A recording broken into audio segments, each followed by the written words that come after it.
دوسری بات، ان آیات سے یہ معلوم ہوا کہ جو لوگ اللہ کے مساجد کو منہدم کرتے ہیں وہ سب سے بڑا ظالم ہے۔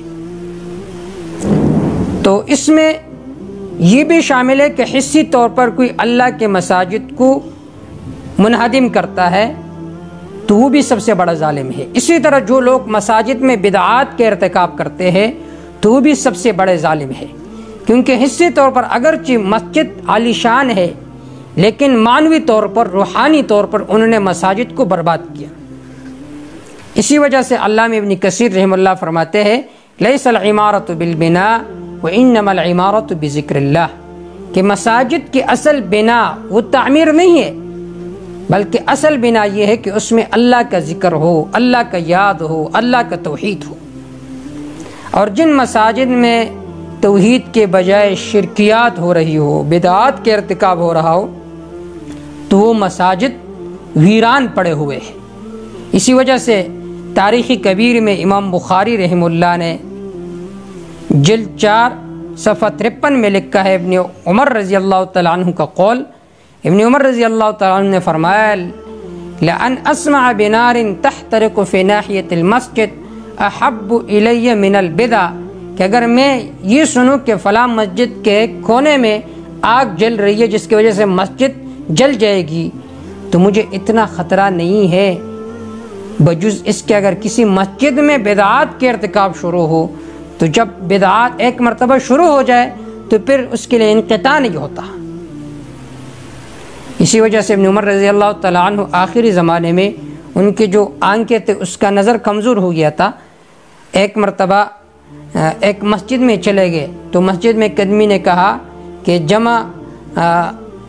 مسجد جماعت قائم ہو گئی ہے، آ جاؤ نماز کے لیے۔ تو ابن عمر رضی اللہ تعالیٰ عنہ نے فرمایا اخرج بنا من عند هذا المبتدع، اس بدعتی کے مسجد سے مجھے نکالو،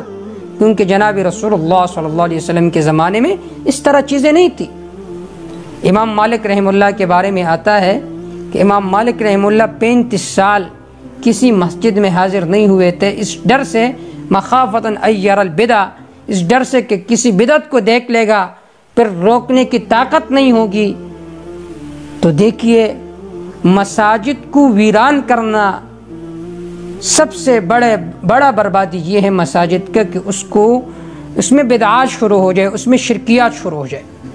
سنن دارمی کی روایت ہے کہ ابو موسیٰ اشعری رضی اللہ تعالیٰ عنہ کوفہ میں ابن مسعود رضی اللہ تعالیٰ عنہ کے مسجد میں چلے گئے، وہاں پر لوگوں کو دیکھا کہ لوگ جماعتوں کے شکل میں ذکر کر رہے تھے تیز آواز سے۔ ابو موسیٰ اشعری رضی اللہ تعالیٰ عنہ ابن مسعود رضی اللہ تعالیٰ عنہ کے پاس آئے اور فرمانے لگے کہ دیکھیں آپ کے مسجد میں یہ بدعات ہو رہے۔ ابن عمر رضی اللہ تعالیٰ عنہ تشریف لے گئے اور ان سب کو مارا پتھروں سے اور فرمایا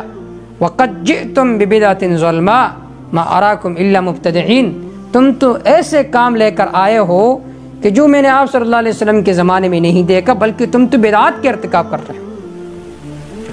اسی وجہ سے علامہ شاطبی نے الاعتصام میں لکھا ہے من ابتدع فی الاسلام بدعة یراها حسنہ فقد زعم ان محمدا خان الرسالہ، جس نے دین اسلام میں کوئی نئی بات بنائی اور کہنے لگا کہ یہ اچھی بات ہے، بدعت حسنہ ہے، تو فقد زعم ان محمدا خان الرسالہ، اس نے یہ گمان کیا کہ آپ صلی اللہ علیہ وسلم نے رسالت میں خیانت کی، کیونکہ آپ صلی اللہ علیہ وسلم کو وہ بات معلوم نہیں تھی اور اس کو معلوم ہو گئی ہے، تو یہ سمجھ رہے ہی کہ آپ صلی اللہ علیہ وسلم کی نبوت پوری نہیں تھی، جبکہ آپ صلی اللہ علیہ وسلم نے نیکی کے جتنے کام تھے وہ امت کو بتائے تھے اور صحابہ کرام رضوان اللہ تعالی علیہم اجمعین نے ان پر عمل کیا تھا۔